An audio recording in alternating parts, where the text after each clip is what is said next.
The little folks' presents. A tailor and a goldsmith were traveling together, and one evening when the sun had sunk behind the mountains, they heard the sound of distant music, which became more and more distinct.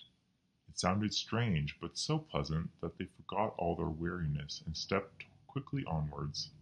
The moon had already arisen when they reached a hill on which they saw a crowd of little men and women who had taken each other's hands and were whirling around in the dance with great pleasure and delight. They sang to it most charmingly, and that was the music which the travelers had heard. In the midst of them sat an old man who was rather taller than the rest. He wore a party-colored coat, and his iron-gray beard hung down over his breast. The two remained standing full of astonishment and watched the dance. The old man made a sign that they should enter, and the little folks willingly opened the circle. The goldsmith, who had a hump and like all hunchbacks was brave enough, stepped in.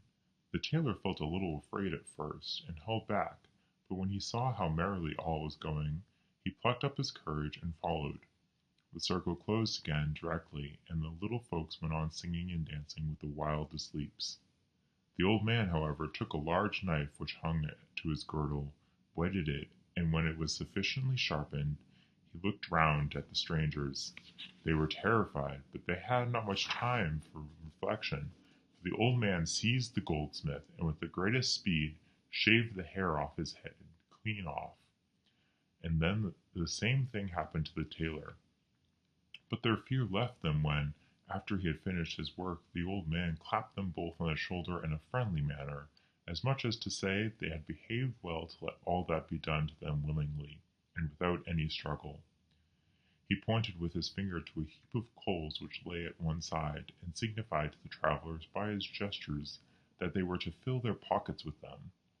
Both of them obeyed, although they did not know of what use the coals would be to them, and then they went on their way to seek a shelter for the night. When they had got into the valley, the clock of the neighboring monastery struck 12, and the song ceased. In a moment all had vanished, and the hill lay in solitude in the moonlight.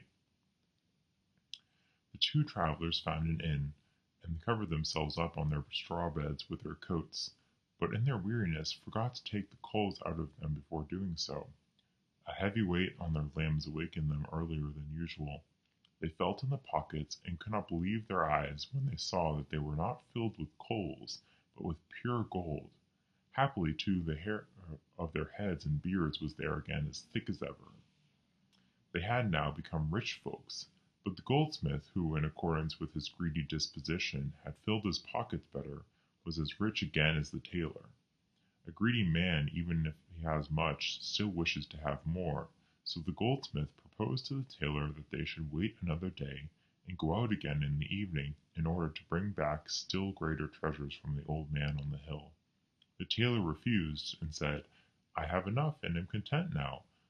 I shall be master and marry my dear object," for so he called his sweetheart, "and I am a happy man." But he stayed another day to please him. In the evening, the goldsmith hung a couple of bags over his shoulders that he might be able to stow away a great deal, and took the road to the hill. He found, as on the night before, the little folks at their singing and dancing, and the old man again shaved him clean, and signed to him to take some coal away with him.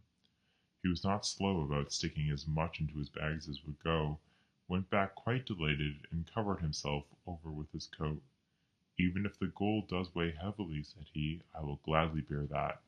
And at last he fell asleep with a sweet anticipation of waking in the morning an enormously rich man.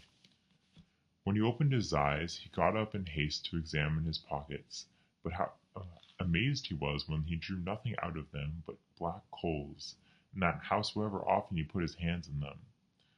"The gold I got the night before is still there for me," thought he, and went and brought it out, but how shocked he was when he saw that it likewise had again turned to coal. He smote his forehead with his dusty black hand, and then he felt that his whole head was bald and smooth, as was also the place where his beard should have been. But his misfortunes were not yet over, for he now remarked for the first time that in addition to the hump on his back, a second, just as large, had grown in front of on his breast. Then he recognized the punishment of his greediness, and began to weep aloud. The good tailor, who was awakened by this, comforted the unhappy fellow as well as he could, and said, "Thou hast been my comrade in my travelling time. Thou shalt stay with me, and share in my wealth."